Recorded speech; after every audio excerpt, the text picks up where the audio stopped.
Наш, който си на небесата, да се свети Твоето име, да дойде Твоето царство, както на небето, така и на земята. Насъщния ни хляб дай ни днес и прости нам тълковедени, както ние прощаваме на нашите длъжници. И ни въведи нас в изкушение, но избави ни от лукавия. Защо крещиш? Защо? Чакам моите видения. Твоите видения ли? Да, за това се моля. И защо да идват? Защото служи вярно на Господ, да прави всичко, което поиска от мен, да прави това, което ми каза.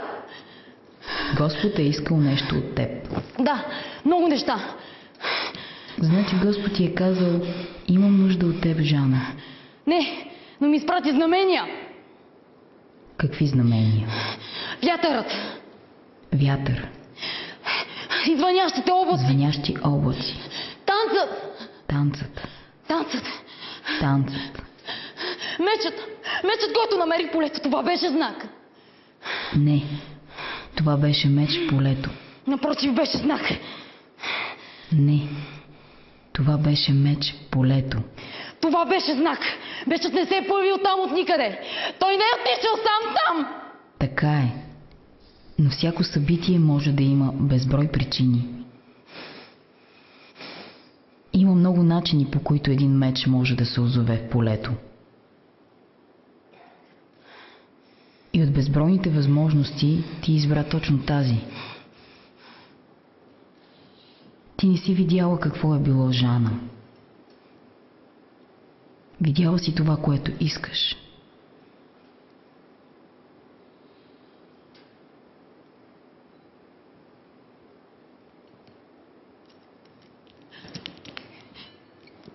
Искам да се изповядам. Грешна съм, Господи. Имам толкова много грехове. Видях толкова много знаци. Така както исках да ги видя. Бих се. От жажда за отмъщение и отчаяние. Бях всичко това, което хората вярват, че могат да бъдат, когато се сражават за справедлива кауза. Бях горделива и упорита.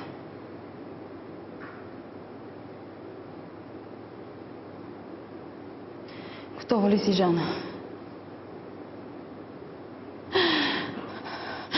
Готова съм.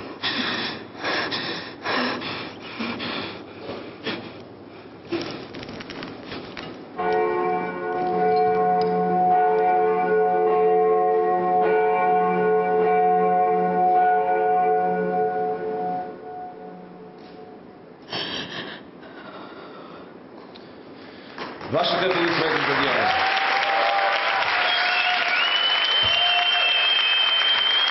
Диана, заповядайте тук при мен.